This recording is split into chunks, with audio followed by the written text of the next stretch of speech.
Baik, bismillahirrahmanirrahim. Assalamualaikum warahmatullahi wabarakatuh. Waalaikumsalam warahmatullahi wabarakatuh. Alhamdulillah, alhamdulillahirabbil alamin. Assalatu wassalamu ala asyrafil anbiya'i wal mursalin sayyidina wa maulana Muhammad wa ala alihi wa ashabihi ajma'in amma ba'd. Bersyukur kepada Allah Subhanahu wa taala atas segala nikmat yang masih Allah pinjamkan kepada kita semua sehingga pada sore hari ini kita masih sempat bertatap muka kembali walaupun dalam secara online di media Zoom ini untuk melaksanakan perkuliahan kita pada sore hari ini. Salat dan salam kepada junjungan kita baginda Rasulullah Muhammad sallallahu alaihi wasallam. Allahumma shalli wa sallim wa barik alaihi. Nabi yang menjadi uswatun hasanah dan rahmatan lil alamin. Yang terhormat Bapak Dr. Abdul Halik MPD selaku dosen pengampuh kita pada sore hari ini, yang saya banggakan teman-teman pemateri serta yang saya banggakan pula para audiens, teman-teman sekalian yang menyempatkan hadir pada perkuliahan kita sore hari ini. Ya, jadi langsung saja, adapun materi yang akan kami bahas bersama pada diskusi kali ini yaitu praktikum LMS Edling, di mana beranggotakan 4 orang. Ada Saudari Syarifah Mutmainnah Alwi, kemudian Kak Nur Ayu Torika, dan Kak Nirmala Idrus, dan saya sendiri Muhammad Amir Idris. Next, ya, latar belakang penggunaan teknologi dalam dunia pendidikan menjadi sesuatu kebutuhan yang tidak dapat dihindari. Salah satu bentuk teknologi yang banyak digunakan adalah Learning Management System atau biasa disingkat dengan LMS. LMS ini hadir memungkinkan proses pembelajaran dilakukan secara daring dengan lebih efisien. Salah satu produk atau salah satu bentuk LMS yang sering kita gunakan yaitu Edling, yang khususnya di Yayan Parepare menggunakan situs atau aplikasi Edling yang merupakan salah satu platform dari LMS, keluaran dari LMS yang banyak digunakan dalam berbagai institusi pendidikan karena fitur-fiturnya yang mendukung pembelajaran interaktif serta memudahkan komunikasi antar pengajar dan mahasiswa. Adapun rumusan masalah yang kami angkat ada 3. Yang pertama, eh, apa peran LMS khususnya Edling dalam mendukung pembelajaran daring? Kemudian apa-apa saja keunggulan dan tantangan-tantangan yang dihadapi ketika kita mengimplementasikan LMS, dalam hal ini Edling. Kemudian efektivitas, bagaimanakah efektivitas LMS Edling dalam meningkatkan hasil belajar mahasiswa. Ya, untuk pembahasan pertama mengenai peran LMS Edling dalam mendukung pembelajaran daring. Jadi ada beberapa peran atau fungsi dari ketika kita mengimplementasikan atau kita menggunakan Edling yang merupakan salah satu platform atau keluaran dari LMS ini. Di antaranya yang pertama, peran Edling sebagai sarana pengelolaan pembelajaran. Jadi dengan hadirnya Edling, ini memudahkan bagi seorang dosen atau seorang pendidik untuk bisa mengatur pengelolaan pembelajaran dengan mudah, karena di dalam Edling terdapat banyak fitur-fitur yang bisa membuat sistem pembelajaran itu akan lebih terarah dan sistematis. Kemudian peran yang kedua, peran dalam penyampaian materi pembelajaran. Jadi dengan menggunakan Edling juga, ini seorang dosen atau seorang pendidik bisa menyampaikan materinya melalui situs itu atau melalui platform Edling. Seperti yang sering kita jumpai bahwasanya biasanya Bapak Doktor mengirimkan file atau bacaan tentang yang berkaitan dengan mata kuliah kita atau materi yang akan kita bahas melalui situs Edling. Jadi dosen atau pendidik mengirimkan materi ajarnya atau video pembelajarannya di Edling. Kemudian selanjutnya, peran dalam meningkatkan interaksi dosen dan mahasiswa. Jadi dengan hadirnya Edling juga, ini bisa meningkatkan interaksi antara dosen dan mahasiswa. Nah, sebagaimana yang kita ketahui, bahwasanya biasanya ketika bertatap muka langsung di ruangan yang sama itu banyak teman-teman yang masih kaku atau agak canggung untuk berbicara. Namun ketika dia berbicara di depan layar, mungkin dia hanya melihat wajahnya, jadi lebih percaya diri sehingga interaksi antara dosen dan mahasiswa ini bisa lebih efektif. Next. Peran selanjutnya yaitu sebagai pengelolaan tugas dan evaluasi. Jadi menggunakan Edling juga seorang pendidik atau seorang dosen bisa memberikan tugas-tugas kepada mahasiswa atau peserta didiknya. Seperti eh, banyak contohnya,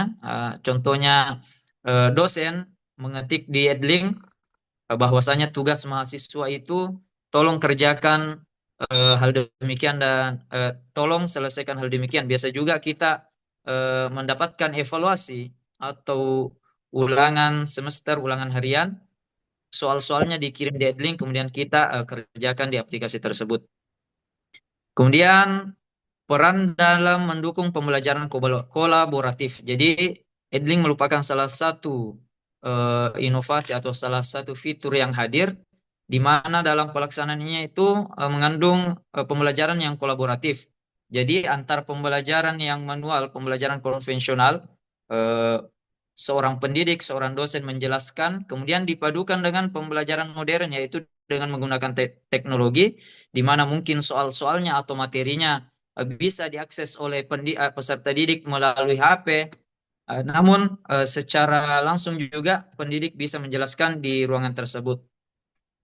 Peran selanjutnya meningkatkan aksesibilitas pembelajaran.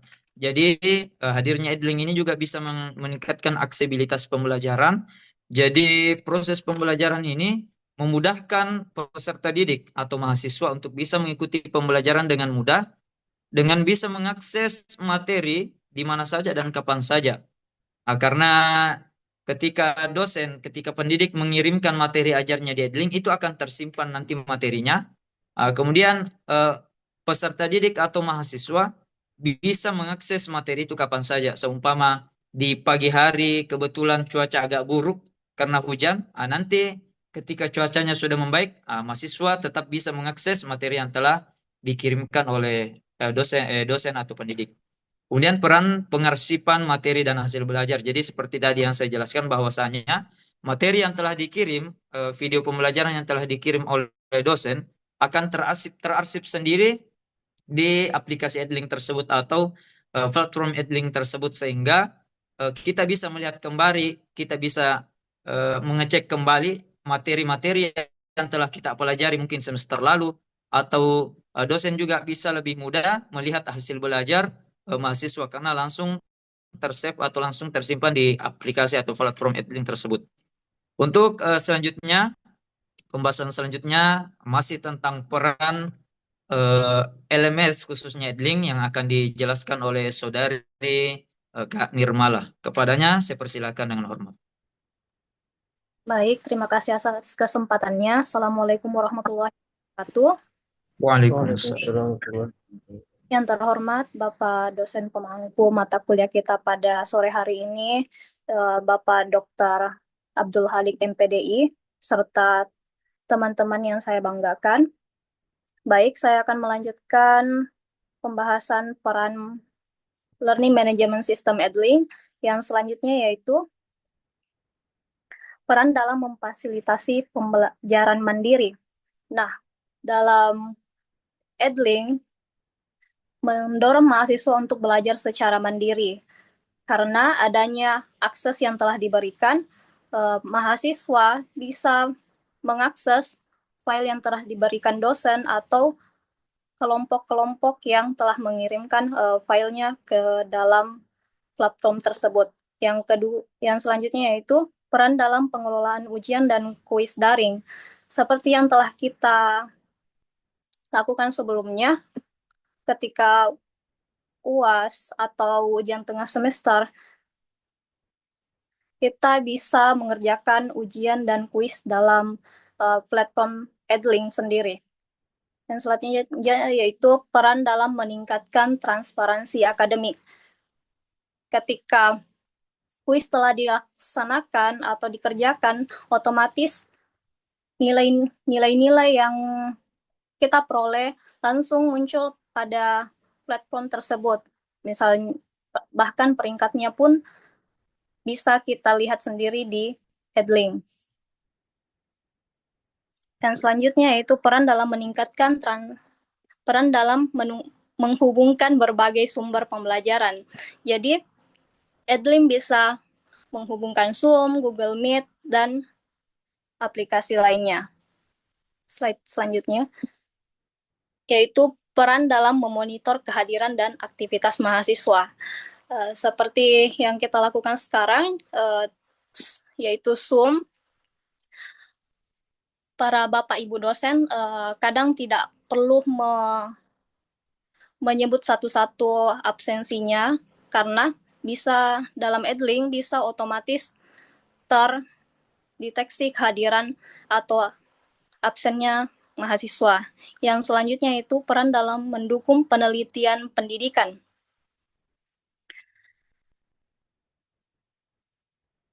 Nah, memainkan peran penting dalam pengembangan penelitian pendidikan. Nah, data yang dikumpulkan dari platform ini itu dari aktivitas mahasiswa, nah dapat digunakan untuk menganalisis apakah efektivitas metode pengajaran dan pola pembelajaran mahasiswa itu sudah tepat. Nah, yang selanjutnya itu dalam mendorong digitalisasi pendidikan. Nah, Edlink turut mendorong digitalisasi pendidikan dalam dunia pendidikan, yaitu menyoroti bagaimana sih penggunaan platform ini dalam membantu perguruan tinggi dalam mengadopsi teknologi secara lebih luas. Nah, pada akhirnya meningkatkan kualitas pendidikan secara keseluruhan. Ya, slide selanjutnya. Kemudian peran dalam adaptasi terhadap model hybrid learning. Nah, Edlink juga digunakan dalam pembelajaran hibrid, di mana dosen bisa mengkombinasikan metode tatap muka dan juga daring. Kemudian peran dalam memfasilitasi feedback yang lebih cepat. Nah, melalui fitur seperti komentar dan umpan balik, mahasiswa dapat menerima evaluasi dari dosen secara langsung. Nah, seperti yang untuk percepat proses perbaikan dan pemahaman materi. Kemudian peran dalam meningkatkan efisiensi administrasi akademik. Nah, selain mendukung proses pembelajaran, Edlink juga membantu administrasi akademik seperti pengelolaan jadwal kuliah, otomatis akan ada muncul jadwal pembelajaran kita. Nah, pendaftaran kelas dan juga pengarsipan nilai. Yang terakhir yaitu peran dalam mendukung inklusivitas pendidikan. Nah, Edlink juga memfasilitasi mahasiswa dengan kebutuhan khusus dengan seperti fitur aksesibilitas sehingga pembelajaran daring bisa lebih inklusif. Mungkin sekian dari saya, kurang lebihnya mohon dimaafkan. Saya kembalikan kepada saudara moderator. Baik, itulah tadi penjelasan dari Saudari Nirmala. Untuk penjelasan selanjutnya tentang keunggulan dan tantangan implementasi LMS Edlink akan dijelaskan oleh Saudari Nur Ayu Torika. Kepadanya, Saudari, oh ya tadi. Oh iya, Saudari Nur Ayu Torika. Kepadanya kami persilakan. Baik, terima kasih moderator. Assalamualaikum warahmatullahi wabarakatuh. Waalaikumsalam warahmatullahi wabarakatuh. Yang terhormat Bapak Dr. Abdul Halik MPDI dan teman-teman yang saya hargai. Baiklah, selanjutnya untuk keunggulan LMS Edlink dalam pembelajaran daring. Edlink sebagai platform LMS memiliki berbagai keunggulan yang membuatnya efektif dan mendukung pembelajaran daring. Mandi. Sabar dulu, nak, ibu kuliah. Kok Kak mandi? Iya, mandi. Jadi saya ulang, Edlink sebagai platform LMS memiliki berbagai keunggulan yang membuatnya efektif dalam mendukung pembelajaran daring. Beberapa di antaranya yaitu yang pertama, fleksibilitas dalam pembelajaran. Mahasiswa dapat mengakses materi kapan saja dan dari mana saja. Ini sangat membantu mereka yang memiliki jadwal padat atau terbatas oleh geografis. Kemudian yang kedua, kemudahan akses terhadap materi pembelajaran. Jadi Edling memfasilitasi dosen untuk mengunggah berbagai jenis bahan ajar sebagaimana yang tadi disebutkan sebelumnya, seperti modul, video, atau dokumen yang bisa diakses langsung oleh mahasiswa secara mandiri. Kemudian yang ketiga, interaktivitas dan kolaborasi. Jadi platform ini menyediakan forum diskusi dan ruang kerja kelompok yang mendorong komunikasi aktif antara mahasiswa dan dosen maupun antara mahasiswa itu sendiri. Selanjutnya, penyimpanan dan pengarsipan materi. Jadi untuk penyimpanan dalam Edling, semua materi dan hasil tugas itu bisa tersimpan otomatis, sehingga mahasiswa bisa mengakses kembali materi sebagai bahan belajar atau persiapan ujian. Kemudian evaluasi dan monitoring yang lebih efektif. Fitur kuis dan tugas dilengkapi dengan pelacakan progres mahasiswa. Jadi dosen dapat memberikan umpan balik secara cepat dan sistematis, sehingga proses evaluasi menjadi lebih objektif dan transparan. Berikutnya ya. Jadi walaupun memiliki banyak kelebihan, implementasi LMS Edling juga menghadapi sejumlah tantangan, yaitu antara lain, pertama yaitu keterbatasan literasi digital. Jadi tidak semua mahasiswa dan dosen familiar dengan fitur-fitur yang ada dalam LMS Edling. Jadi hal ini membuat dibutuhkan pelatihan digital agar pemanfaatan Edling ini lebih optimal. Kemudian yang kedua, kendala teknologi dan infrastruktur. Jadi masalah seperti jaringan internet yang tidak stabil dan keterbatasan perangkat masih menjadi hambatan serius. Yang berikutnya, kurangnya interaksi sosial. Interaksi langsung yang biasanya terjadi di kelas tidak sepenuhnya tergantikan oleh interaksi digital. Jadi hal ini bisa berdampak pada motivasi dan semangat belajar mahasiswa atau peserta didik. Kemudian keamanan data dan privasi. Penggunaan sistem daring membuka risiko kebocoran atau kebocoran data atau penyalahgunaan informasi. Maka perlindungan privasi pengguna menjadi aspek penting yang harus diperhatikan. Jadi dengan mengenali keunggulan dan tantangan ini, kita dapat memahami bahwa penggunaan LMS Edling itu perlu dibarengi dengan kesiapan teknologi, pelatihan pengguna, dan inovasi pembelajaran agar hasilnya lebih optimal. Demikian dari saya kembalikan kepada moderator. Baik, itulah tadi penjelasan dari Saudari Nur Ayu Thorika. Untuk selanjutnya yang akan dijelaskan oleh Saudari Syarifah Mutmainah. Kepadanya, saya persilahkan. Ya, baik. Terima kasih atas kesempatannya, moderator. Yang terhormat, dosen pengampu mata kuliah Praktek Teknologi dan Media Pembelajaran PAI, dalam hal ini Bapak Dr. Abdul Halik MPDI dan teman-teman yang saya banggakan. Baiklah, materi yang akan saya sampaikan yaitu efektivitas LMS Edling dalam meningkatkan hasil belajar mahasiswa. Yang pertama yaitu peningkatan keterlibatan dan kepuasan mahasiswa. Nah, berdasarkan penelitian yang dilakukan oleh Nur Ginaya pada tahun 2022, penggunaan Edling terbukti mampu meningkatkan keterlibatan mahasiswa dalam meningkatkan dalam diskusi daring, serta mempermudah akses terhadap materi secara fleksibel. Yang kedua yaitu kemudahan penggunaan dan daya tarik pembelajaran. Nah, penelitian yang dilakukan oleh Pratama pada tahun 2023 menemukan bahwa Edling memiliki antarmuka yang ramah pengguna dan mendukung efektivitas pembelajaran. Pengguna bahan ajar berbasis virtual tour melalui Edling juga mampu meningkatkan daya tarik dan keterlibatan mahasiswa dalam pembelajaran daring. Yang ketiga itu aksesibilitas dan fleksibilitas pembelajaran.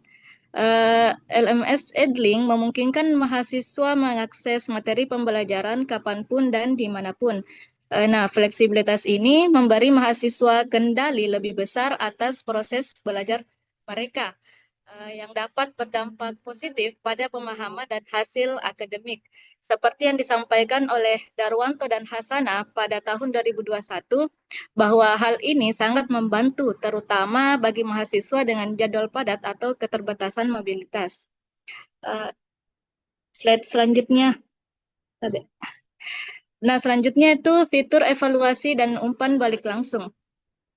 Nah, selain aksesibilitas, LMS Edling juga dilengkapi dengan berbagai fitur evaluasi, seperti kuis dan tugas daring yang membantu mahasiswa mengukur sejauh mana pemahaman mereka terhadap materi. Nah, melalui fitur ini, mahasiswa dapat memperoleh umpan balik secara langsung, sehingga dapat segera memperbaiki kesalahan dan memperdalam pemahaman mereka. Yang kelima itu fasilitasi interaksi mahasiswa dan dosen. LMS Edling ini juga mendukung interaksi antara mahasiswa dan dosen melalui fitur diskusi daring pada forum diskusi dan kolom komentar pada tugas atau materi, memungkinkan komunikasi dua arah baik dengan dosen maupun antar mahasiswa. Yang keenam yaitu efisiensi dalam manajemen kelas dan materi pembelajaran. Nah, dari segi efisiensi, LMS Edling memudahkan dosen dalam mengelola kelas dan menyusun materi secara sistematis. Dosen dapat mengunggah materi dalam berbagai format yang dapat meningkatkan pemahaman mahasiswa terhadap materi yang diajarkan.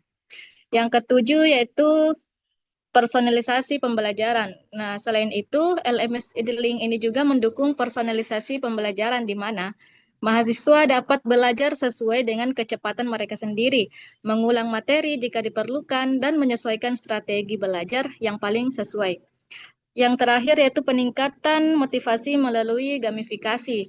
Dari aspek motivasi, fitur gamifikasi dalam LMS Edling ini seperti pemberian lencana dan sistem penilaian berbasis kompetensi dapat meningkatkan keterlibatan mahasiswa dalam pembelajaran. Karena mahasiswa yang merasa dihargai atas pencapaiannya cenderung lebih termotivasi untuk terus belajar dan meningkatkan performa akademik mereka. Sekian materi dari saya kembalikan ke moderator. Terima kasih. Ya baik, itulah tadi penjelasan dari Saudari Syarifah Mutmainah. Jadi itulah hasil dari penjelasan dari kelompok kami mengenai efektivitas atau penggunaan LMS, khususnya platform Edlink, tentang perannya, tentang keunggulan, tantangan, dan lain sebagainya. Mungkin ada dari teman-teman yang ingin mengajukan pertanyaan atau ada sanggahan terhadap pemaparan materi kami, bisa juga berupa tambahan jika ada penjelasan yang masih kurang dari kelompok kami. Ya, saya persilakan kepada dua orang. Silahkan.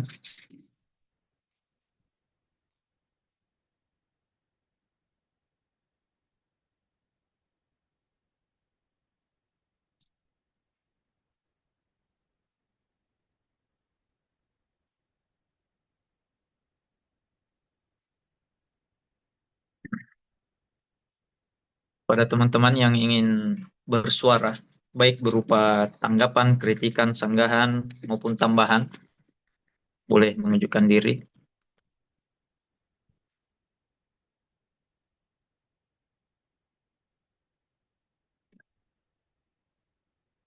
Untuk lebih mendalami materi kita pada sore hari ini.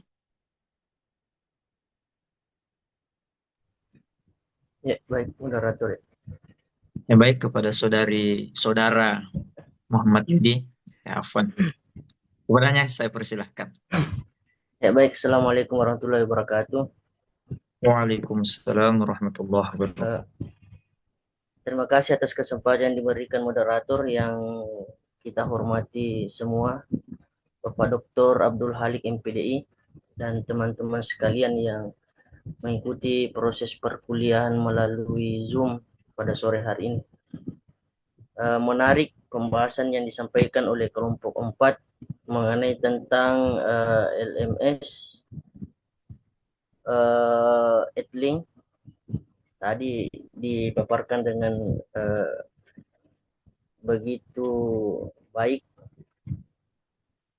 Hanya yang perlu mungkin yang ingin saya pertanyakan, karena kita terpaku dengan fitur dan kecanggihan dari LMS khususnya Edlink itu, sehingga uh, mohon maaf mungkin mengaburkan penglihatan kita bahwa ada dampak yang ditimbulkan oleh LMS khususnya Edlink itu sendiri. Nah, apa dampak yang ditimbulkan adalah misalnya LMS Edlink itu lebih kepada cenderung difungsikan sebagai alat administratif. Mengapa saya katakan sebagai alat administratif? Karena kita semua merasakan bahwa apa yang dikerjakan di LMS itu khususnya di Edlink ya hanya mengunggah materi misalnya, terus memberikan tugas, mengerjakan tugas, terus menilai apa yang telah dikerjakan atau apa yang telah dikumpulkan. Nah, hal ini mungkin menurut kita praktis, tetapi di sisi lain menyebabkan proses pembelajaran itu menjadi bersifat mekanistik, ya hanya berfokus kepada hal-hal yang sifatnya bersifat apa ya, kepada hal-hal yang justru bisa menghilangkan makna dari refleksi, reflektif, kritis dan dialogis. Nah, apa dampak yang ditimbulkan? Jadi pertanyaan saya seperti ini kepada pemateri, mungkin bisa diberikan sedikit pencerahan. Apa dampak yang ditimbulkan adalah yang pertama, kita bisa melihat mahasiswa itu menjadi fasib dan hanya berorientasi pada penyelesaian tugas, bukan pemahaman makna atau pembangunan atau konstruksi pengetahuan. Jadi ya sifatnya lebih pasif ya seperti itu. Menurut pemateri, apakah sependapat dengan apa yang saya sampaikan, dan apabila pemateri sependapat atau mungkin tidak sependapat, mungkin bisa diberikan pemahaman mengenai tentang dampak yang ditimbulkan dari LMS Edlink. Terima kasih, saya kembalikan kepada moderator. Ya baik, itulah tadi pertanyaan atau mungkin masalah yang disampaikan oleh Saudara Yudi tentang bagaimana dalam pelaksanaan Edlink ini ternyata ada hal yang menjadi tanda tanya besar atau menjadi garis yang perlu digarisbawahi bahwasanya dengan adanya Edlink yang membuat kita terlalu nyaman atau terlalu apa ya, yang sangat betul-betul membantu kita memudahkan segala pembelajaran atau kegiatan kita, justru di sisi lain eh, ternyata bisa membuat mahasiswa menjadi lebih pasif. Nah, kemudian ada kendala-kendala tadi seperti aspek dialogisnya, kemudian kritisnya dan lain sebagainya itu seperti buram atau bahkan sampai hilang. Apakah pemateri sependapat? Jika sependapat, ya mungkin bisa dipaparkan di poin mana, dan jika tidak, tolong diberikan penjelasan. Seperti itu, Kadi. Iya, betul-betul. Baik. Untuk selanjutnya, pertanyaan kedua kepada teman-teman sekalian. Jika ada yang ingin bersua, silahkan eh, untuk mengajukan diri.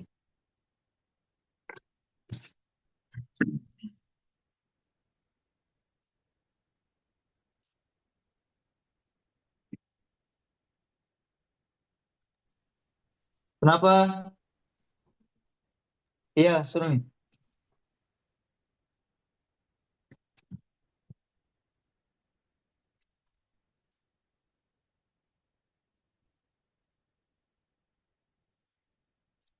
satu pertanyaan lagi untuk diskusi hari ini. Ya, bisa berupa pertanyaan atau mungkin ada pengetahuan baru yang terlewatkan oleh pemateri yang tidak sempat dijelaskan, yang berkaitan dengan materi kita sore hari ini.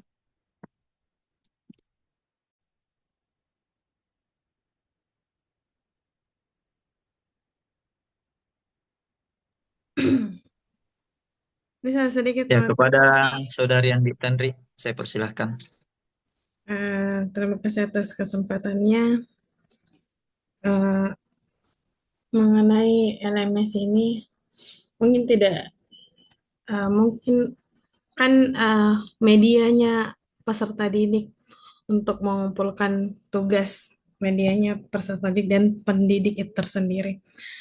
Eh, Cuman eh, hanya sekedar menanggapi, kebanyakan hasil tugas yang dikumpulkan oleh peserta didik itu tidak dievaluasi oleh pendidik itu tersendiri. Misalkan eh, mengumpulkan makalah dan sebagainya atau jurnal, eh, seharusnya jurnal yang diberikan atau dikumpulkan oleh peserta didik itu diperiksa apakah betul-betul ini eh, apa dilakukan dengan eh, dikerjakan dengan baik. Maksudnya di mana seperti yang kita ketahui, ada memang beberapa orang yang beberapa bahkan sudah menjadi mayoritas mahasiswa itu mengandalkan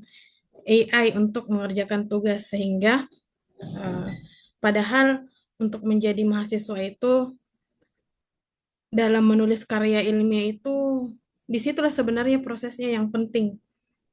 Bagaimana dia berpikir kritis dan menyusun apa yang ada dalam kepalanya dan dituangkan dalam bentuk tulisan. Tetapi jika serta-merta hanya dituangkan, hanya meminta perintah dan di copy langsung dijadikan langsung, sekedar disusun saja dan dikumpulkan, itu bagaimana pendidik itu eh, mengevaluasi hal yang seperti itu. Dan dari S1, di kemarin waktu S1 itu sangat jarang dosen yang eh, atau pendidik yang mengkritik karya ilmiah, itu hanya sekedar dikumpul presentasi sudah. Padahal hal-hal yang seperti itu sebenarnya itulah yang sebenarnya kualitas mahasiswa sebenarnya di sana.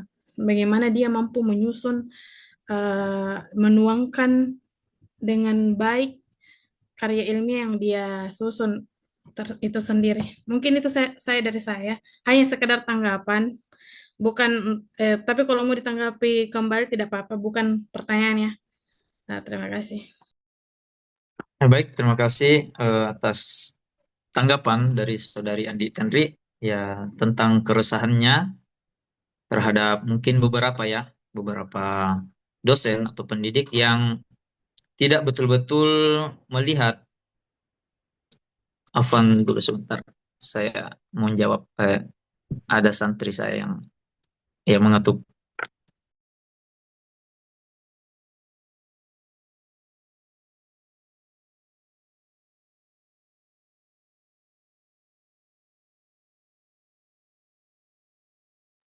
Ya baik, mungkin dari teman-teman pemateri ada yang ingin menjawab baik pertanyaan pertama atau ingin menanggapi kembali tanggapan yang telah diberikan oleh Saudari Andi Tandri.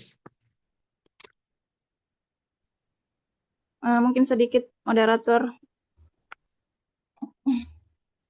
Kepada Langsung Kak Ayu, Saudari Ayu Torika, kepadanya saya persilakan. ya, makasih moderator. Minta maaf sebelumnya Pak karena oke ini karena ribet sama anak. Maaf. Jadi langsung saja saya jawab sedikit pertanyaan dari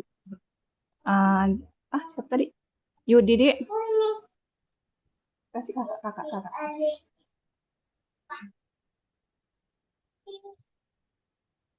Apa tadi itu pertanyaannya? yang saya tangkap dari pertanyaannya Yudi tadi itu yang apa bilang eh, Edling ini atau LMS Edling ini membuat mahasiswa jadi lebih pasif. Begitu itu intinya saya tadi perasaan dengarnya seperti itu. Ya, kalau menurut saya sih pasif tidaknya mahasiswa itu tergantung dari dirinya sendiri. Jadi bukan dari aplikasi atau apa? Bukan kesalahan dari aplikasi atau para pendidik. Mungkin ada sedikit kesalahan dari para pendidik yang mungkin karena mereka kurang aktif menanyai peserta didiknya atau bagaimana. Tapi saya tidak ingin menyalahi para peserta didik. Yang saya ingin tekankan sih lebih kepada mahasiswanya. Jadi sebagai mahasiswa atau peserta didik itu harusnya dia bisa memanfaatkan aplikasi tersebut dengan baik dan benar. Jadi tidak menganggap aplikasi ini membuat kita nyaman sehingga membuat diri kita itu jadi lebih pasif. Kalau menurut saya seperti itu.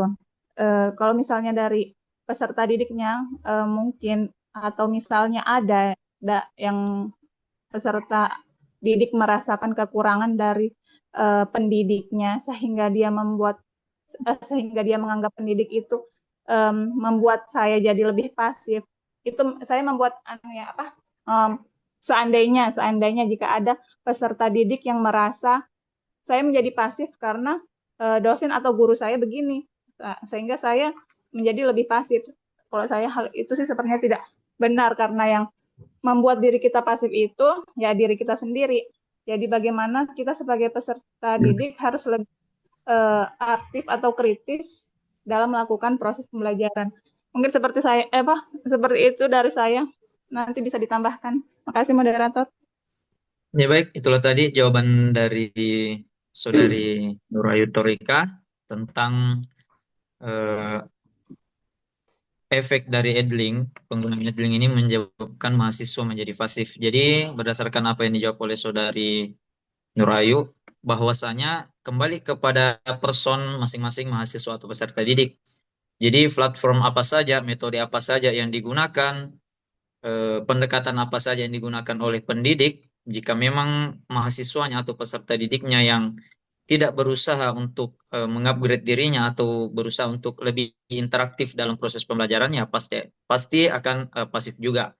Mungkin sedikit tambahan dari saya, bahwasanya agar mahasiswa tidak menjadi terlihat pasif atau tidak pasif, seorang dosen atau pendidik juga harus lebih jeli memberikan tugas kepada mahasiswanya. Jadi jangan hanya sekedar betul-betul hanya menyuruh membuat makalah, membuat artikel, PowerPoint dan sebagainya.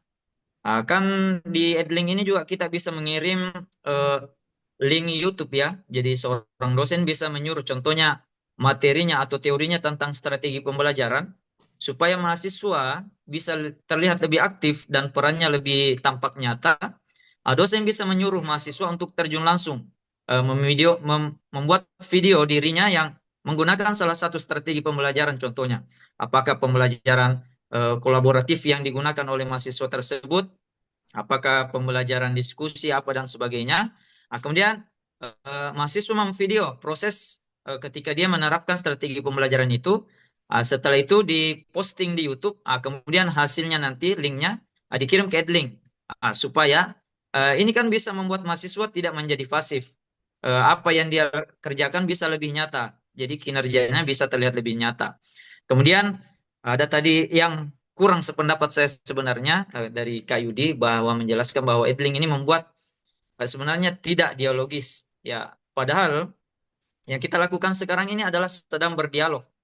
Jadi Edling menyiapkan fitur yang bisa menghubungkan kita dengan beberapa aplikasi yang membuat kita bisa tetap bertatap muka walaupun secara daring. Sehingga proses dialog itu bisa tetap berjalan. Ketika tadi ada yang bertanya, kemudian ada yang menanggapi, itu adalah proses dialog. Kemudian ada juga tanggapan bahwa kurang kritis. Ya, di sini juga ketika kita melakukan Zoom, kita bisa mengkritisi. Ketika pemateri memberikan jawaban dan jawabannya memang agak berbeda dengan apa yang kita pahami, kita bisa mengkritisi. Nah, jadi mungkin itu sedikit tambahan dan tanggapan dari saya. Saya kembalikan kepada penanya terlebih dahulu. Ya, baik. Terima kasih atas jawabannya diberikan oleh pemateri. Mungkin cukup sekian dari saya. Terima kasih. Hanya melihat respon dari teman-teman. Mungkin masih ada tambahan. Saya kembalikan kepada moderator. Ya baik, terima kasih kepada Saudara Yudi. Selanjutnya mungkin masih ada dari pemateri lain yang ingin memberikan tambahan sebelum saya melemparkan ke forum mengenai pertanyaan pertama dari Saudara Yudi.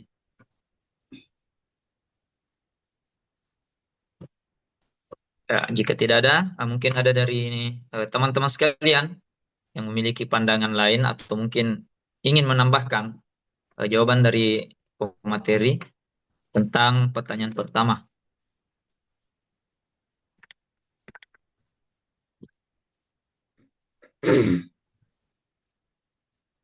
Ya baik, jika sudah tidak ada, saya rasa untuk pertanyaan pertama saya anggap selesai. Mungkin nanti untuk tambahan-tambahan berikutnya bisa ditambahkan oleh Bapak. Selanjutnya, tanggapan dari Saudari Andi Tandri bahwasanya kehadiran Edling ini eh, mungkin pernah dialami sendiri bahwa ternyata banyak pendidik atau dosen atau adalah beberapa yang tidak terlalu memonitori hasil kerja dari mahasiswa atau peserta didiknya ketika memberikan tugas membuat makalah.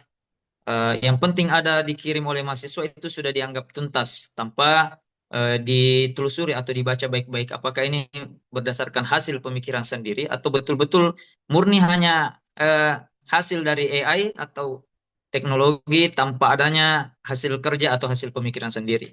Mungkin dari teman-teman pemateri ada yang ingin memberikan tanggapan apakah di kampus teman-teman juga terjadi seperti itu atau ada pandangan lain kepada pemateri yang ingin bersuara.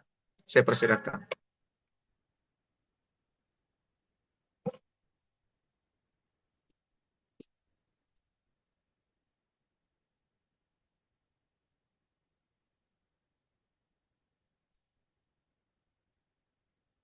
Ya, kepada teman-teman pemateri terlebih dahulu mungkin ada yang ingin memberikan pandangannya. Ya. Kenapa tadi moderator? Maaf, tidak konsen, Kak. Apa Oh, tadi dari tanggapan dari Saudari Andi Tandri bahwasanya adalah beberapa dosen atau pendidik yang tidak betul-betul memonitori atau tidak betul-betul memperhatikan hasil kerja atau tugas yang dikumpulkan oleh mahasiswa. Jadi ketika disuruh membuat makalah, ketika sudah ada dikirim makalahnya, tidak di cross check dengan baik apakah ini hasil pemikiran sendiri atau bahasanya justru kentar sekali bahwa bahasa robot atau bukan pemikiran sendiri. Ya, mungkin dari Kayu ingin memberikan tanggapan atau sebuah penjelasan. mungkin menanggapi Ji dari pengalaman sebelumnya. Kalau dari apa pas zaman saya kuliah melihat apa tugas yang diberikan dari dosen untuk teman-teman, untuk saya sendiri, betul ya, maksudnya benaran seperti itu biasanya. Maksudnya tidak menyalahkannya sebelumnya, cuma kita mahasiswa merasakan karena melihat teman kita yang mungkin jarang masuk, terus tiba-tiba tugasnya ada entah dari mana dia mau dia mengerjakan tugas sendiri atau minta tolong sama orang lain, tiba-tiba maksudnya orang jarang masuk terus tugasnya ada nilainya bagus, bilang kan kita yang sungguh-sungguh jadi iri kita bilang bisanya ini benar-benar diperiksa jika sama ibu, diperiksa betul jika sama bapak, ini jelas-jelas media jarang masuk. Ya memang maksudnya hal-hal seperti itu kadang ada, jadi tapi saya enggak ingin menyalahkan juga karena kita enggak bisa melihat sendiri kan apakah benar diperiksa atau tidaknya, itu wallahu a'lam gitu. Jadi takut juga untuk menyalahkan seseorang. Begitu sih menurutku sih. Maksudnya melihat dari pengalaman sebelumnya. Karena saya juga merasakan hal seperti itu waktu kuliah dulu. Bagaimana teman yang lain? Ya baik kepada teman-teman pemateri yang lain, mungkin masih ada tambahan mengenai kasus ya. Saya anggap ini kasus ya karena memang terjadi. Ini real life. Ya, kepada teman-teman pemateri, ya kepada Saudari Nirmala, saya persilahkan. Baik, terima kasih atas kesempatannya. Em, Kepada saudari yang Tenri, terima kasih atas sudah menyampaikan kegelisahannya tentang evaluasi dari tugas yang dikumpulkan mahasiswa yang biasanya tidak dievaluasi oleh para pendidik atau dosen-dosen. Eh, dan realitanya memang banyak seperti itu. Kalau kita melihat dari perkuliahan kita sendiri, berapa banyak sih dosen yang memberikan tanggapannya atau memberikan evaluasinya kepada tugas yang telah kita kerjakan, misalnya uh, makalah ataupun PowerPoint. Dan mengaitkan dari pembahasan materi kita pada hari ini, um, Edling sebagai fasilitator seharusnya lebih memudahkan para pendidik dalam memberikan evaluasi atau dukungannya terhadap mahasiswa ketika mengumpulkan tugas. Karena di Edling sudah ada fitur misalnya komentar ataupun pemberian nilai yang bisa diberikan secara transparan. Dan ya, kami setuju kalau melihat dari kenyataan yang ada di sekitar kita, memang kan ya, kita melihat beberapa yang seperti itu. Mungkin sekian dari saya. Mungkin ada Ya, baik. pendapat. Itulah tadi jawaban atau tanggapan dari Saudari Ayu dan juga Saudari Nirmala. Mungkin masih ada kepada pemateri yang lain. Sebelum saya kembalikan kepada kembalikan ya, tambahkan. Mungkin ada tambahan. Ya, kepada Saudari Syarifah, saya persilahkan. Iya, menurut saya itu ketika ya dosen kurang memonitor tugas mahasiswa, yang mana khususnya dalam penulisan makalah, eh, hal ini dapat membuat mahasiswa itu hanya fokus pada pengumpulan, ya. Bahkan cenderung menggunakan AI tanpa pemahaman. Nah, ini tentu menghambat proses berpikir kritis mahasiswa itu sendiri. Maka dari itu peran peran pendidik atau dosen itu sangat penting untuk memastikan tugas mahasiswa itu benar-benar mencerminkan pemikiran asli mahasiswa itu sendiri. Ya, sekian dari saya. Ya, baik. Nah, itulah tadi tanggapan atau jawaban-jawaban dari pemateri. Sedikit tambahan dari saya. Jadi menurut saya tentang kasus ini kembali ke person masing-masing. Jadi permasalahannya bukan dari aplikasi Edling, karena tanpa aplikasi Edling pun eh, walaupun itu pembelajarannya atau evaluasinya dilakukan secara manual, jika memang personnya dari seorang pendidik atau seorang dosennya malas untuk memeriksa dengan baik, ya pasti akan begitu. Tinggal kasih memberikan nilai, kasih sama semua saja. Karena malas untuk memeriksa atau memperhatikan hasil kerja dari hasil belajar dari peserta didiknya. Justru kehadiran Edling ini bisa memberikan solusi kepada dosen-dosen yang demikian. Jadi hadirnya Edling justru memberikan keleluasaan kepada dosen apabila karena dengan Edling ini dosen bisa memeriksa atau memperhatikan hasil kerja atau tugas dari mahasiswanya itu di mana saja dan kapan saja. Jadi waktu yang diberikan itu lebih leluasa. Kemudian lebih fleksibel dan efisien. Contoh halnya jika pembelajaran manual, hasil ulangan peserta didik itu dalam lembaran-lembaran kertas yang mungkin tumpukannya sangat banyak, besar untuk dibawa, kemudian berat. Dengan hadirnya Edling bisa memudahkan dosen untuk bisa memeriksa lebih detail lagi, karena bagaimanapun juga kita pasti akan menggenggam HP kita. Jadi mungkin sedang santai-santai, bisa lagi dosen atau pendidik memeriksa. Oh, ternyata jawabannya ini salah dan lain sebagainya. Dan ya, seperti yang saya katakan bahwa kembali ke personal dosen atau pendidik masing-masing, karena Seperti halnya Bapak Dr. Usman, yang saya ingat itu beliau itu benar-benar memeriksa makalah saya, entah apakah betul-betul diperiksa 100% validitasnya atau eh, apakah ini hasil AI dan lain sebagainya. Setidaknya hasil atau karya yang telah kita kirim itu benar-benar beliau periksa, karena antara nilai kita, antara nilai saya dan nilai teman-teman itu berbeda, tergantung dari tingkat atau bagaimana karya ilmiah itu, apakah sudah sesuai dengan KTI dan lain sebagainya. Ya, jadi mungkin itu sedikit tanggapan dari saya. Eh, karena ini bukan pertanyaan, mungkin kepada teman-teman yang lain masih ada tanggapan-tanggapan yang lain tentang eh, permasalahan yang sedang kita bahas sore hari ini. Sedikit moderator. Ya, kepada Saudara Muhammad Yudi, saya persilakan. Terima kasih atas kesempatannya lagi moderator. Uh, Mungkin ini pengalaman pribadi yang dirasakan oleh setiap mahasiswa ya, khususnya mungkin yang saudari penanya mungkin dialami sendiri. Ya, ya sangat setuju dengan beberapa jawaban dari teman tadi. Karena kenapa?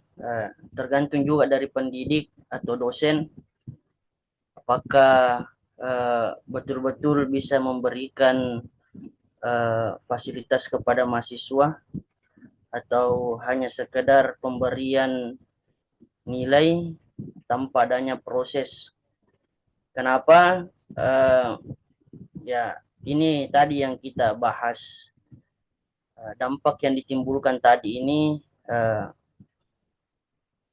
bisa saja menimbulkan budaya akademik yang fasik ya, dan tidak akibatnya apa? Akibatnya hilangnya siklus umpan balik feedback antara mahasiswa dan dosen ya, sehingga dalam etika akademik itu ya, dalam pendidikan tinggi dosen memiliki kewajiban moral untuk merespon usaha intelektual mahasiswa ya, yang seperti yang saya tahu seperti itu ya. Jadi dosen itu memiliki kewajiban untuk merespon usaha yang telah diberikan oleh mahasiswa. Karena kenapa? Apabila dosen tidak memberikan respon kepada mahasiswa, kadang mahasiswa akan merasa tidak dihargai ya, terus tidak tahu apakah yang mereka kerjakan benar atau salah. Dan kadang juga kadang mahasiswa bisa saja tidak tertarik lagi untuk memperbaiki kualitas tugas yang diberikan ke depan. Jadi banyak faktor yang bisa ditimbulkan apabila tidak adanya umpan balik antara mahasiswa dan dosen. Mungkin saya kembalikan kepada moderator. Ya baik, terima kasih atas pendapat atau pandangan dari Saudara Yudi.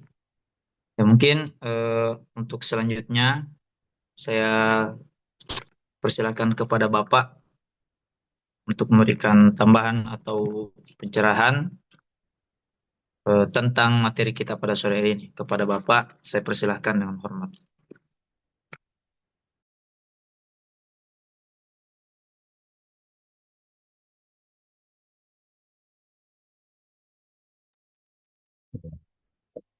Baiklah, terima kasih kepada pemakalah, pimpinan sidang, dan teman-teman. Assalamualaikum warahmatullahi wabarakatuh. Waalaikumsalam warahmatullahi wabarakatuh. Wabarakatuh. Hamdan wa syukran, asyhadu an la ilaha illallah wahdahu la syarikalah, wa asyhadu anna Muhammadan abduhu wa rasuluh. Satu pembahasan yang sangat menarik terkait dengan LMS. Judulnya praktik ya, handling, tapi ternyata teori juga ya. Sejatinya tadi di otak-atik isi dari LMS Edlink itu ya, supaya kita menemukan tentang eh, apa yang menjadi fasilitas yang ada di dalam yang dapat menjembatani kegiatan pembelajaran secara online. Dan tentu di saat yang sama kita akan menemukan mungkin ada kelemahan-kelemahan atau kekurangan yang saya kira eh, perlu menjadi catatan kritis untuk perbaikan LMS ke depan itu ya. Eh, Kalau dalam tampilan LMS itu mungkin ya berbeda ya. Apa yang saya miliki dengan teman-teman selaku mahasiswa atau sudah ada yang punya akun tersendiri eh, sebagai tenaga pendidik. Mungkin saya bisa buka ya sedikit tentang LMS ini ya.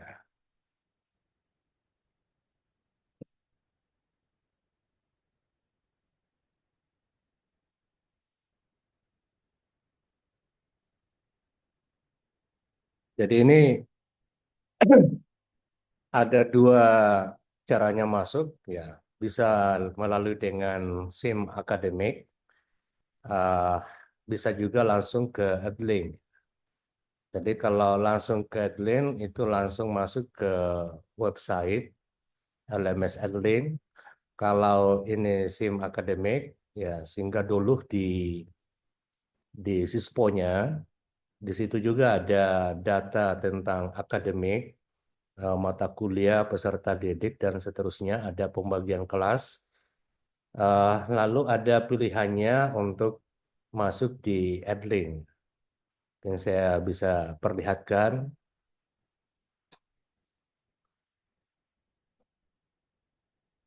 Jadi ini misalnya di Sispo kita, wajahnya seperti ini. Tadi saya sudah buka perkuliahan. Sini ada kelas Edlink. Saya bisa lewat di sini untuk masuk di Edlink. Mudah-mudahan lancar.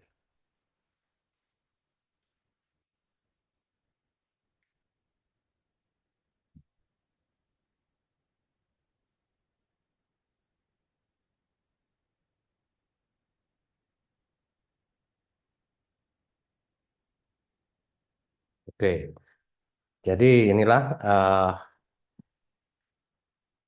ruang kelas maya kita ya yang ada di Edlink mata kuliah ini.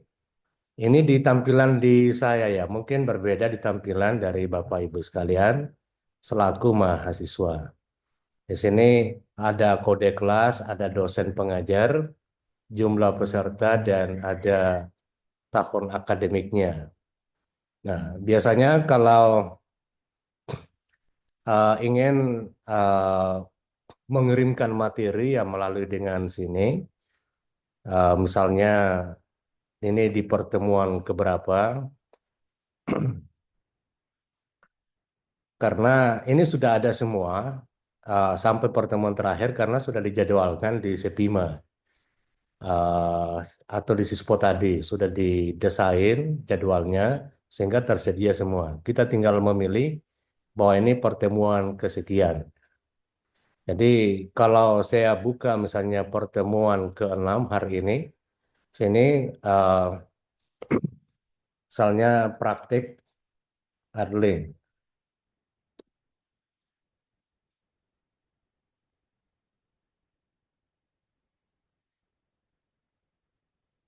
Jadi eh, kalau kita ingin memasukkan materi atau link misalnya tadi ada link eh, yang saya kirim di WA Group sebagai panduan untuk eh, bagaimana mengoperasikan LMS Adlink.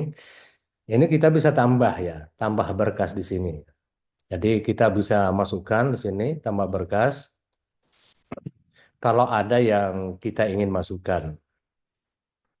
Nanti setelah itu baru ada langkah berikutnya. Kemudian kita eh, berikan pengantar di sini, kemudian apakah dikirim sekarang atau nanti. Misalnya kalau malam mengajar, berarti nanti saya bisa klik untuk dikirim ya.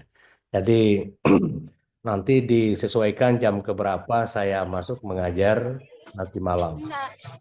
Ini baru ingin membuka pertemuan dengan peserta didik sesuai dengan jadwal kita. Ya. Kemudian ketika kita ingin memberikan tugas ya misalnya ada tugas untuk meet ya. Jadi ada soal yang kita memberikan ya di sini juga bisa dimasukkan hampir sama modelnya dengan tadi pemberian tugas itu. Kemudian ada melalui Zoom ya cuma saya selama ini menggunakan Zoom bukan fasilitas dari Edlink. Saya punya akun Zoom tersendiri karena yang teman-teman yang menggunakan fasilitas Zoom dari Edlink itu katanya terbatas waktunya ya. Jadi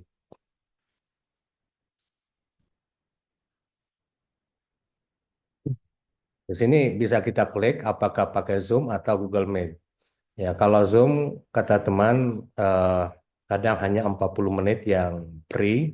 Setelah itu kembali lagi mati. Tapi saya belum tahu karena belum pernah saya gunakan kalau Zoom. Paling tidak kalau saya menggunakan akun Zoom pribadi, saya masukkan link yang saya gunakan di dalam Zoom itu, kemudian diimpor ke dalam AdLink. Ya. Kemudian tadi ada pertanyaan menarik itu ya tentang bagaimana mahasiswa bisa pasif ya. Jadi eh, ketika menggunakan seperti ini ya, jadi ini pembelajaran di dalam kelas yang offline kita eh, bawa masuk ke dalam pembelajaran online ya. Jadi tentu semua fasilitas atau bentuk interaksi yang ada di dalam kelas online itu eh, dapat terfasilitasi di dalam LMS ini ya.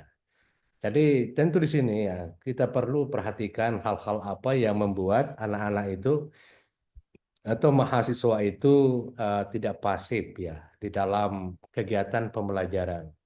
Tentu yang pertama adalah kegiatan di kita itu pembelajaran tentu diharapkan ya berbasis tugas dan proyek ya. Jadi ada tugas-tugas kita yang perlu kita selesaikan di dalam pembelajaran itu yang bersifat proyek atau bersifat problem based learning ya. Jadi ya misalnya di IAIN tadi saya lihat SK-nya itu penerapan PJBL ya. Jadi project based learning itu merupakan bagian dari antisipasi agar mahasiswa proaktif atau partisipatif di dalam kegiatan pembelajaran terutama ketika menggunakan LMS Edlink ya. Jadi penuh dengan aktivitas sehingga tidak ada yang tentu saya kira santai atau cuek di dalam mengikuti proses pembelajaran. Kemudian tentu ada semacam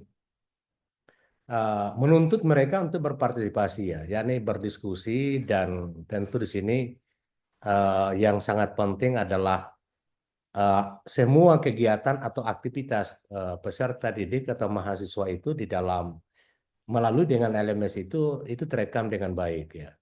Jadi saya perlihatkan ya, misalnya di mata kuliah kita ini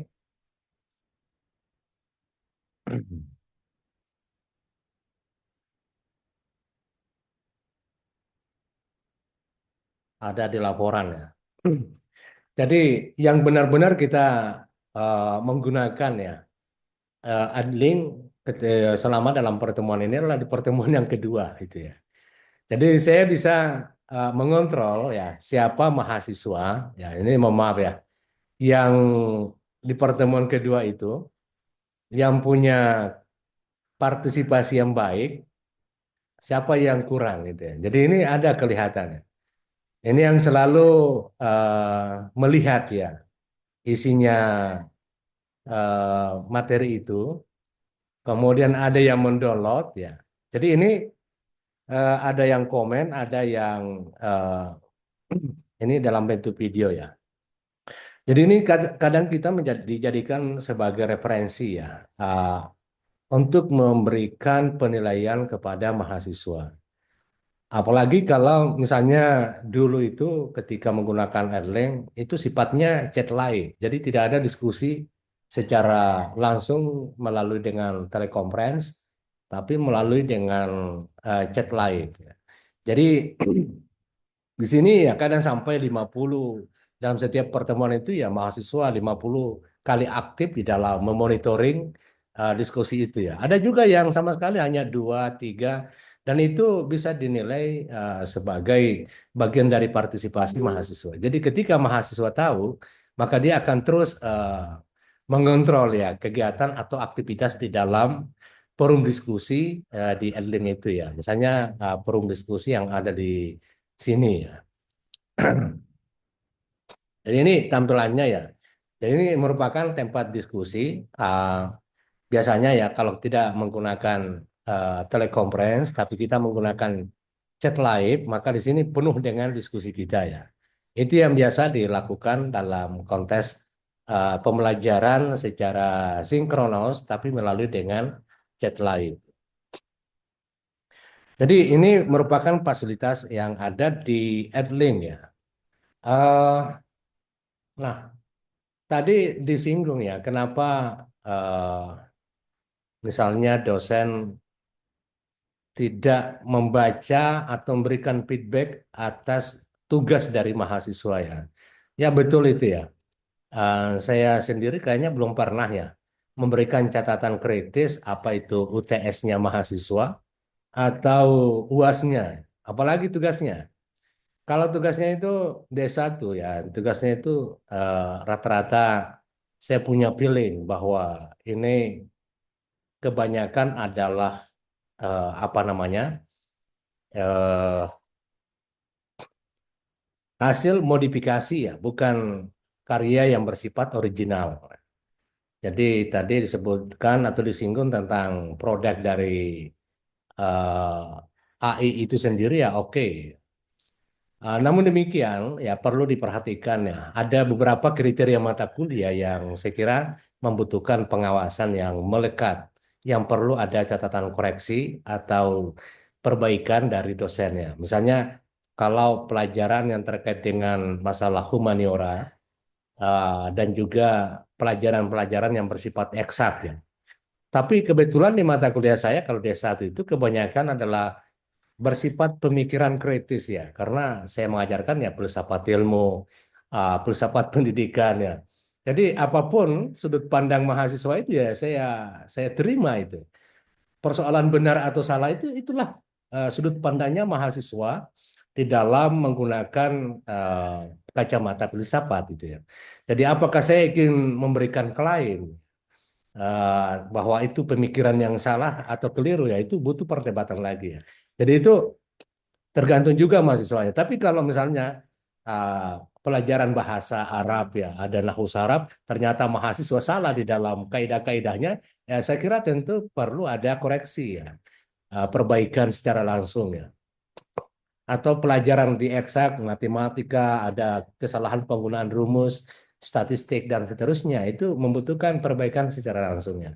Jadi itu juga kita bisa melihat ya, ini membutuhkan ya koreksi secara langsung dari dosen kepada mahasiswa, bagaimana kebenaran dari tugas itu sendiri dan kemudian bagaimana progres kemajuan hasil belajar mahasiswa atau peserta didik itu sendiri.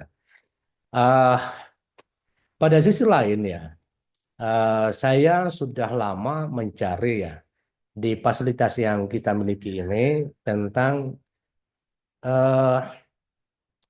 biasanya kalau kita mengajar di dalam kelas itu ada hal yang bersifat privasi ya. Jadi misalnya tugasnya mahasiswa, ada yang apakah itu diduga bagian dari plagiat atau misalnya lebih banyak salahnya daripada benarnya, itu apakah harus diumumkan di tempat umum itu ya? Itu kan kita harus menjaga perasaan, apalagi ini kalau mahasiswa itu. Nah, itu yang saya belum temukan di Adeline ya. Misalnya tugasnya Muhammad Yudi ya. Wah ini ditemukan banyak plagiat ya ketika di Turnitin. Lalu saya kirim di tempat umum itu, semua orang baca. Gitu ya. Seharusnya ada link tersendiri buat Muhammad Yudi. Ini tugasnya tanpa dilihat oleh teman-teman yang lain itu ya. Jadi itu saya mau maaf ya, saya belum melihat fasilitasnya. Mungkin ada di Edlink, dan saya belum lihat itu berinteraksi secara persona antara dosen dengan mahasiswa. Jadi begitu juga antara mahasiswa dengan mahasiswa yang lain. Jadi misalnya kelompok kelompok 4 ya, kelompok 4 mau berdiskusi ya. Apakah ada pomnya khusus untuk anggota kelompok 4 itu di dalam tanpa dibaca atau dilihat oleh peserta yang lain gitu. Jadi karena ini kan kelas manual, kelas offline ini dipindahkan ke kelas online. Jadi itu yang saya kira semua apa yang ada di dalam kegiatan kelas offline itu terfasilitasi yang ada di dalam LMS itu sendiri. Jadi itu yang kita harapkan ya. Dan itu pernah saya teliti di tahun 2022 ya tentang Edlink ini ya. Kira ada beberapa POM yang perlu dilengkapi sesuai dengan kebutuhan tadi dan pertimbangan psikologis itu ya. Termasuk tadi itu eh, apa namanya hal-hal privasi tugasnya mahasiswa ya. Saya mau kirim tapi ternyata masuk di tempat umum. Semua teman-teman bisa baca itu ya. Nah, mungkin saja kalau tidak salah dulu di Google Classroom ya pernah saya pakai itu ya. Kayaknya ada fasilitas tentang itu ya. Jadi saya mohon maaf saya belum temukan tentang hal ini ya. Dan mudah-mudahan ke depan itu semakin dilengkapi, dibenahi sesuai dengan kebutuhan kita di dalam kegiatan pembelajaran. Jadi Bapak Ibu sekalian, memang tadi tuntutannya itu ya dosen sejatinya ya mengembalikan ya. Ya bahkan di dalam eh, visitasi di akreditasi prodi itu kadang diminta tentang itu ya. Coba perlihatkan dosen eh, apakah mengembalikan tugas mahasiswa ya dia. Yang tugasnya mahasiswa dikoreksi catatannya seperti apa itu dikembalikan kepada mahasiswa untuk diperlihatkan itu ya. Eh, Dulu ketika istilahnya itu masih offline ya, kadang kita kembalikan itu.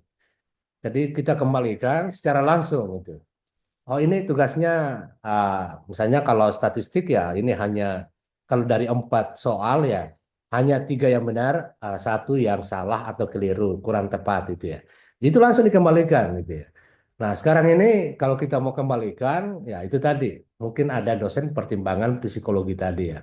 Nanti ada yang merasa mahasiswa kecewa dan seterusnya. Namun demikian bahwa untuk menjaga orisinalitas tugas mahasiswa dulu itu saya sering berimprovisasi ya dalam konteks tugas mahasiswa yang bebas dari plagiat. Kadangkala tugas itu misalnya makalah dikonversi menjadi eh, konsep map atau dalam bentuk bagan. Jadi mahasiswa dalam presentasi itu bukan lagi membaca naskah ya, tetapi konsep map atau bagan chart yang dijelaskan di depan teman-temannya. Jadi kadang digambar di kertas karton bagan itu misalnya tentang media digital dalam pembelajaran PAI ya dia akan gambar gambar bagannya itu mulai dari mana kemudian ujungnya sampai kemana. Jadi supaya ini menjaga autentiknya ya tugas mahasiswa karena kalau bagan itu kan susah untuk di apa namanya diplagiat pada waktu itu. Tapi sekarang ini justru lebih mudah lagi dengan bantuan AI ya. Jadi kita sebenarnya tenaga pendidik ini selalu mencari eh, kira-kira bagaimana mensiasati supaya tugas mahasiswa itu benar-benar otentik ya.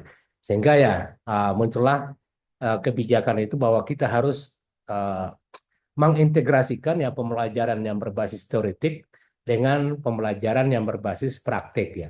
Salah satu solusinya adalah PJBL itu perlu diterapkan terutama di dunia perguruan tinggi. Kemudian yang saya ingin sampaikan kepada Bapak Ibu sekalian terkait dengan LMS ini. Jadi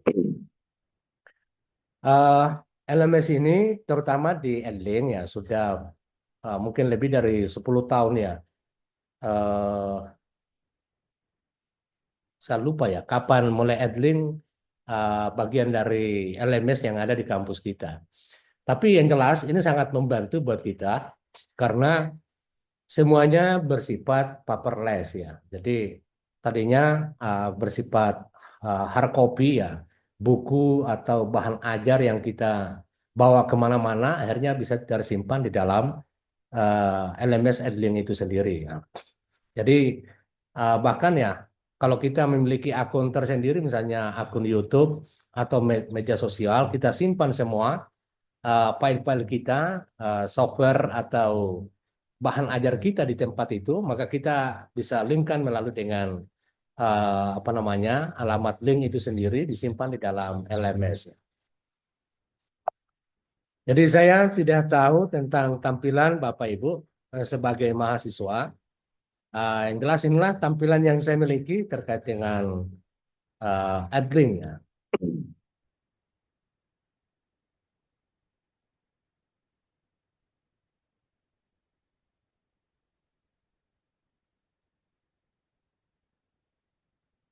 Jadi terkait dengan masalah penilaian ini Bapak Ibu sekalian, eh, ini sudah tergambar di sini ya. Tentang nilainya Bapak Ibu sekalian, ini kalau kita aktif ya menggunakan Adlink. Jadi itu pertemuan yang kedua ini sudah kelihatan siapa yang memiliki dapat sekian dan seterusnya. Jadi memang semuanya langsung terekam. Yang penting mahasiswa benar-benar ada di depan eh, apa namanya, apakah laptop atau iPad dan seterusnya. Kemudian selalu aktif di dalam berinteraksi dengan LMS itu sendiri.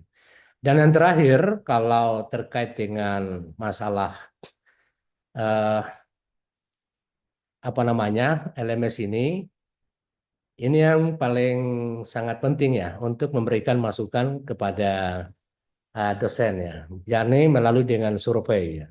Jadi ada survei tentang kekurangan-kekurangan dosen dan biasanya dosen apa mahasiswa tidak bisa membuka nilainya kalau tidak mengisi survei atau angket itu sendiri ya. Jadi eh, kadangkala dosen itu ya malas membuka hasil survei ya karena ya mahasiswa memberikan nilai yang rendah itu. Kadang juga tersinggung perasaan ya apa boleh buat ya itulah mahasiswa itu ya. Dan mahasiswa punya kesempatan untuk mengkritik, memberikan masukan kepada dosennya. Ya mungkin secara tidak langsung tidak berani ya. Tapi ya dulu sebelum ada LMS ya saya juga sering melakukan hal itu tanpa menulis nama tapi itu sifatnya mahasiswa masih ragu ya karena kadang terdeteksi dengan gaya tulisannya nanti dicocokkan dengan hasil UASnya dan seterusnya hanya mahasiswa kadang tidak objektif untuk memberikan penilaian. Jadi ini merupakan fasilitas yang kita miliki yang ada di ini tapi ini sudah luar biasa membantu kita di dalam kegiatan itu ya. Jadi cuma ada beberapa kebutuhan yang saya kira perlu untuk dibenahi eh, agar benar-benar terfasilitasi dalam kegiatan pembelajarannya. Jadi di luar dari konteks itu, eh, orang-orang pendidikan itu sangat memahami ya bagaimana kegiatan pendidikan dan pembelajaran itu dapat berjalan secara efektif, dapat memantik, merangsang untuk meningkatkan minat ya. Salah satunya adalah kacamata psikologi. Nah, dalam konteks kacamata psikologi tadi, itulah yang tentunya menjadi referensi untuk pengembangan daripada LMS itu sendiri. Sehingga setiap saat harus selalu direview. Cuma selama ini, uh, karena ketika pihak pengguna misalnya kampus kita membutuhkan beberapa fitur POM, itu langsung konsultasi kepada vendornya ya. Kalau nggak salah yang punya Sepima di Surabaya. Jadi nanti di situ dia akan tambahkan apa yang dibutuhkan di kampus kita dan tentu setiap ada penambahan itu membutuhkan biaya dan itu bukan biaya yang sedikit ya. Jadi selalu terkait dengan masalah transaksi secara budget sehingga di sini ya cukup mahal lah dan tentu perlu dipersiapkan untuk supaya LMS ini tidak mengalami hambatan atau error di dalam prosesnya ya. Kira demikian catatan tambahan dari saya, Bapak Ibu sekalian. Mohon maaf sekali lagi hari ini kita masih online. Mudah-mudahan terima kasih doanya. Mudah-mudahan pekan depan sudah fit dan kita kembali dalam pertemuan secara offline. Ya.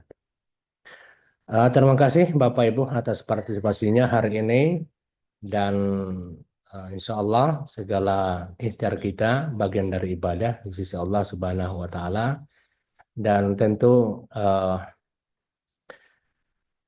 apa yang kita pelajari hari ini mudah-mudahan ya di tempat Bapak Ibu yang sudah mengabdi di tempat lain itu dapat mengembangkan sebuah LMS ya sehingga dapat terbantukan di dalam kegiatan pembelajaran. Baiklah untuk pertemuan kita kali ini kita cukupkan. Mohon maaf atas segala kekhilafan. Saya akhiri. Assalamualaikum warahmatullahi wabarakatuh. Waalaikumsalam Waalaikumsalam warahmatullahi warahmatullahi wabarakatuh. wabarakatuh. Terima kasih, Pak. Sama-sama. Pak. Ya. Syukron, Pak Dokter. Selamat.